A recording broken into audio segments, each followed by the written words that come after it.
Guys, Fat Man's back. Like I said, okay. So here in the magazine tube, you can see, I hope, my light is kind of harsh. I got a fluorescent light up above, but I need to see what I'm doing. You can kind of see where it's just worn. You can see the wear. So all I'm going to do is I'm going to go over it with some bluing. I did hit this with a file. There was some pretty big nicks in here. Like I said, it was thrown out of a truck. So, a moving vehicle.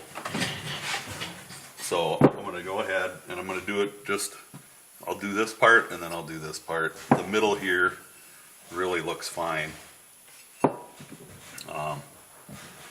And there's a spring that goes in there. So I'm going to put the spring back in so I don't have to run it over the fresh bluing that I just did.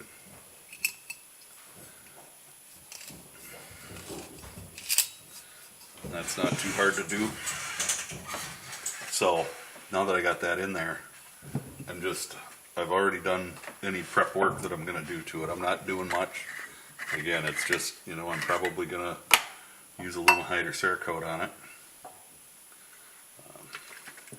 If I can, I don't think my wife would appreciate if I was using her oven to Cerakote gun parts. Not that she's got anything against guns. She just likes to bake and likes to cook. And if I screw with her oven, there could be hell to pay. I hear my dogs are having fun upstairs. My dogs will kind of get a little nuts sometimes and just have a party. Which sounds like exactly what they're doing. I'm trying to get this good and clean because that's what we need. So, I'll sit here and let the acetone dry, move our oil because that's not a good thing to have around your bluing. And what do they do with it? There it is.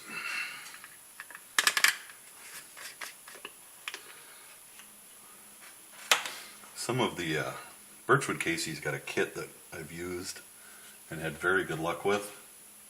And it includes everything, the degreaser, the blue and rust remover to take off the old bluing. I still use the blue and rust remover quite often because it does work very well. And there's other ways to do it too.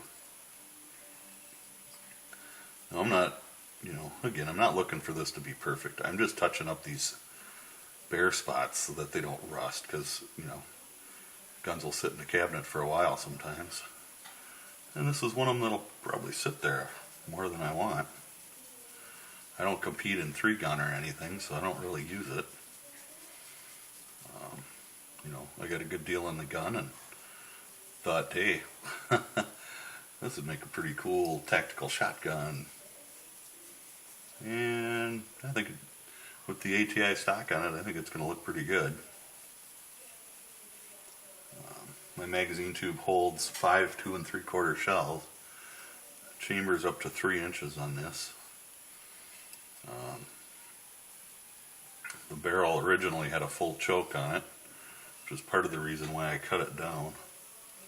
And I may or may not have it cut for a choke. Take it to my local gunsmith and have it tapped out for a choke. Partly because the pattern that I get out of it is horrendously big. Now granted, when you're looking at a tactical shotgun, you're probably looking at not a great distance that you're going to use it at. So, with that, that's really about, all I care about. But if I decide to, and I suppose I don't, so it would be cylinder bore now, and that would work fine for slugs. In theory, according to everything I read, that's what you should run slugs through anyway, is a cylinder bore.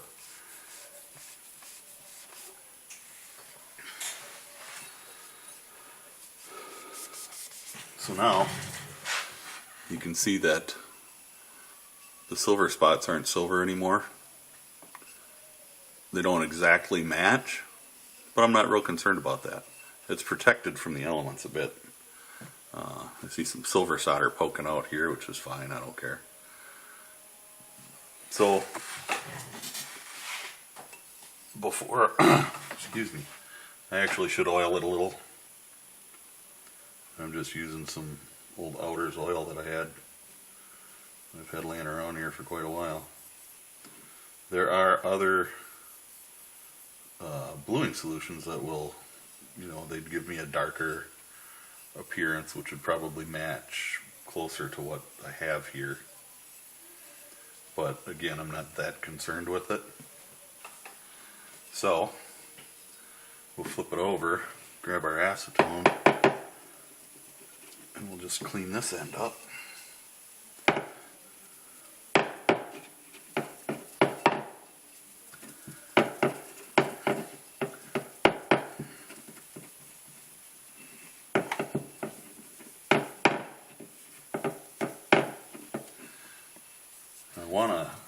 At some point I want to see how the super blue works. I haven't used it before, so I'm not sure. And if it works out really well, I want to do my Makarov that I carry,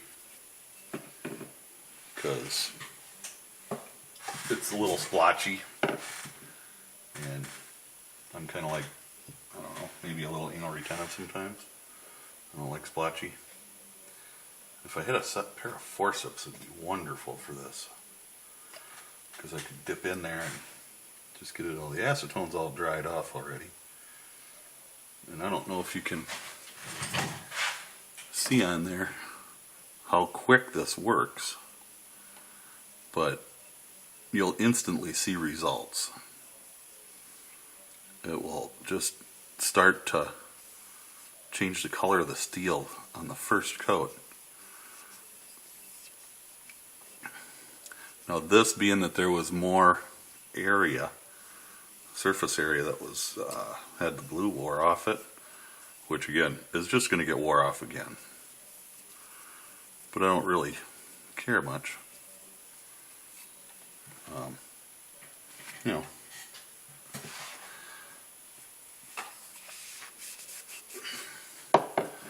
But you can see already with the first application, it already looks great. Much better than what it was. But I'm going to put another coat on. Or maybe two. We'll see. See how froggy I feel.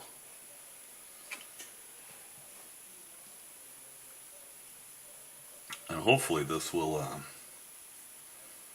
inspire someone to take maybe one of their firearms that's in, maybe in rough shape. Maybe you got one that's just seen better days. I know I have. My Stevens 987 that you've all seen on video before. That's one that I re-blued the whole gun with the Oxfo blue. And still have enough of it left to, I've done a few touch-ups on other guns too. So, it goes quite a ways.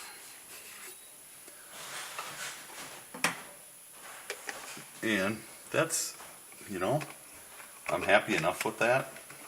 I'm not going to buff anything with steel wool or anything like that, which I normally would. I'm just going to apply my oil so that the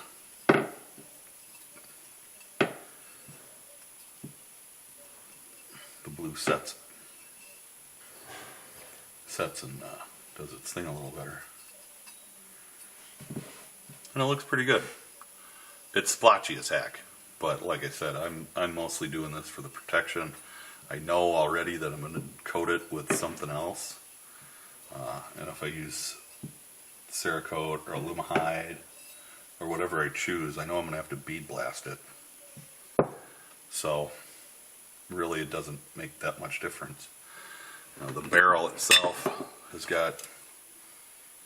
had some pretty bad nicks in it.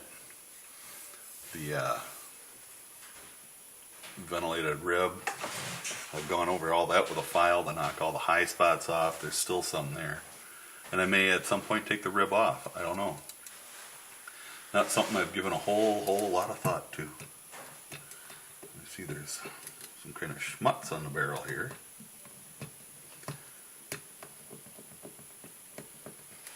But I don't care.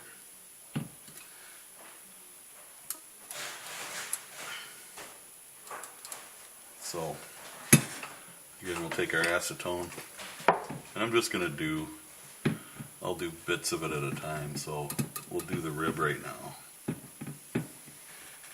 and you probably won't even notice a difference in it really, but I will. I'm going to wipe down this big worn patch. Well, not worn, it was cleaned up from other stuff. But I know that Alumahide or Cerakote is going to hide some sins. And the rib has still got quite a few scratches in it, which, there again, doesn't really matter to me so much. You always want to keep your bluing solution covered too, because it does evaporate pretty quick. So whenever you're not using it, getting down there quite a bit in my bottle here.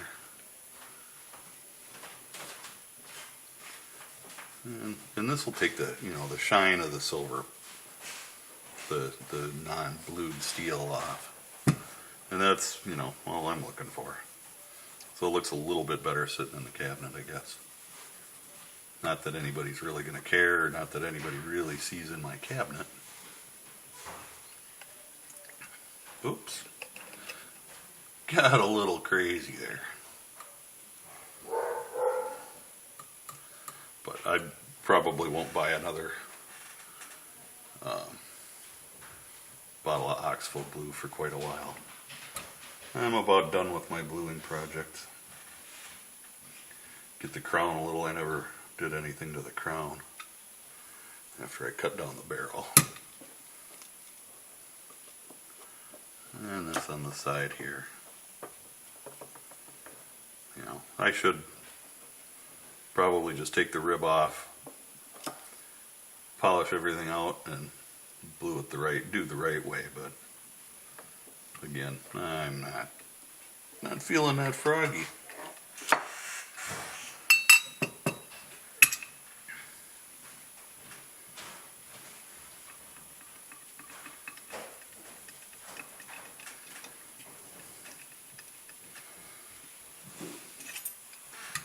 And I'm only doing parts that you're going to see. The breech that goes inside the receiver, I'm not doing anything with that. This part you really won't see because it's, got the handguard, the foreguard up against it. And who knows, at some point I might just buy a new barrel for it. It's at a point right now where if I had two barrels, it would be a dual purpose gun. But I could still use it for, in Minnesota we hunt deer with slugs in the southern part where I live. So I can still run slugs through it. Which is really all I need to really care about. I do have my 835, and that will serve any other purposes. I suppose I could use this for squirrel if I wanted to, but I'll take a little more challenge with it. I have in the past hunted squirrel with a bow, which was pretty interesting. These days I have some problems with my shoulders and I can't draw a bow anymore, so I'm limited to firearms, which is okay with me. I like my guns. So I'll get a little more on here.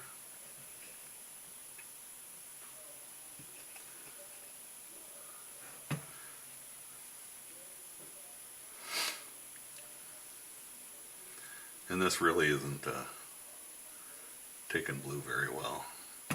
And my Oxford Blue's been around a while.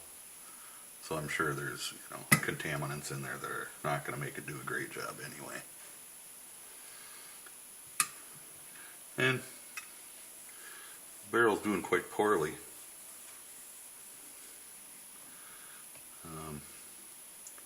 So I'm definitely going to do something different with it. I just have to decide what and when I'm going to do it.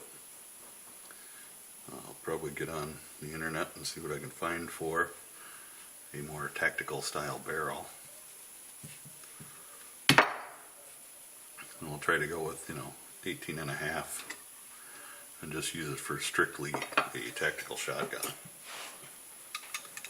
Because once you get a load of the 6-position stock on here, you're going to like it. I know I'm going to like it. I've actually had it on already. So I do know what it looks like with it on.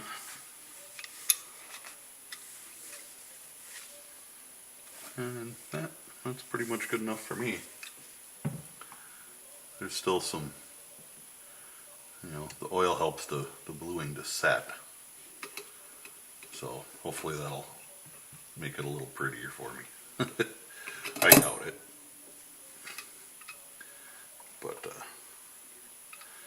when I do redo, my Ballester Molina with the super blue, you'll get to see that. I'll try to get better video on that process. And I already know I've used it before, or not super blue before, but I've used the Birchwood Casey products before. And so far every one of them I've used has had just fantastic results. And I'm just slathering on the oil on the entire barrel just to protect it. I am leaning towards the Alumahide from Brownells. And already even the splotchiness is starting to look a little better.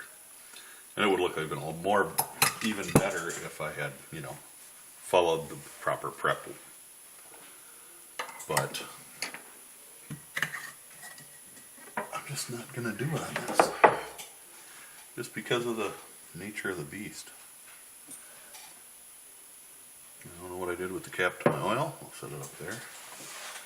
Get rid of that. And that. You can see that I've been doing stuff. It's been crazy. And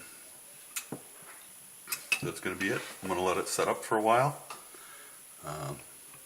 And then I'll put it together and show you the finished product. So with that, I want everybody to stay safe. And God bless.